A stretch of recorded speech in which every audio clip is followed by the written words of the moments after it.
कभी सोचा है कि ये जो छोटी सी स्क्रीन हम सबके हाथ में है, ये हमारे दिमाग के साथ असल में कर क्या रही है? आज हम इसी चीज की तह तक जाएंगे और देखेंगे कि इस डिवाइस के हमारे ऊपर कितने गहरे और अक्सर अनदेखे असरात मुरत्तब हो रहे हैं। सुनकर एक झटका सा लगता है ना?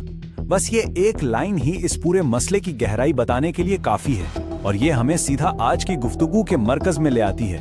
अच्छा, तो आगे हम 4 हिस्सों में बात करेंगे। सबसे पहले डोपामिन की साइंस को समझेंगे कि ये है क्या, फिर देखेंगे कि बच्चों और बड़ों के दिमाग पर इसका क्या असर हो रहा है, और आखिर में सबसे अहम, हम कुछ ऐसे तरीके सीखेंगे जिनसे इस डिजिटल दुनिया में अपनी तवज्जो वापस हासिल की जा सके। तो चलें शुरू करते हैं बिल्कुल जड़ से, ये समझने के लिए कि आखिर हमारे फोन्स में ऐसा क्या है कि हम उन्हें छोड़ ही नहीं पाते। हमें सबसे पहले अपने दिमाग की केमिस्ट्री को समझना होगा। तो ये डोपामिन है क्या चीज? आसान लफ्जों में ये हमारे दिमाग का एक केमिकल मैसेंजर है। इसका काम है मोटिवेशन देना, मूड अच्छा रखना और खुशी का एहसास दिलाना। इसीलिए इसे मोटिवेशन मॉलिक्यूल भी कहते हैं। ये एक तरह का रिवॉर्ड सिग्नल है। तो ये पूरा चक्कर चलता कैसे है? देखें, जैसे ही फोन चेक किया और कोई नोटिफिकेशन या नई पोस्ट नजर आई, फौरन दिमाग में डोपामिन रिलीज होता है।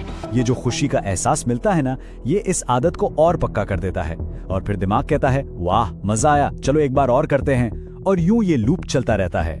और मजे की बात यह है कि ये सब इत्तेफाकन नहीं हो रहा। स्मार्टफोन ऐप्स को बाकायदा साइंसी तरीकों से डिजाइन ही ऐसे किया गया है कि वो हमारे दिमाग के इस लूप को हाईजैक कर लें। मकसद सिर्फ एक है कि लोग ज्यादा से ज्यादा वक्त ऐप पर गुजारें और बार बार वापस आएं।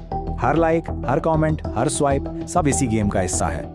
अच्छा, अगर ये डोपामिन का खेल बड़ों के लिए इतना ताकतवर है, तो जरा सोचें उन बच्चों पर इसका क्या असर होता होगा जिनके दिमाग अभी बन रहे हैं, जो अभी नशोनुमा पा रहे हैं। सच तो ये है कि वो इस टेक्नोलॉजी के सामने सबसे ज्यादा कमजोर हैं। सूरत हाल की संगीनी का अंदाजा सिर्फ इस एक आदत से लगाया जा सकता है। भारत में 2 साल से भी कम उम्र के बच्चे रोजाना औसतन 1.2 घंटे स्क्रीन के सामने गुजार रहे हैं, और ये तब है जब वर्ल्ड हेल्थ ऑर्गेनाइजेशन कहती है कि इस उम्र में स्क्रीन टाइम 0 होना चाहिए, 0।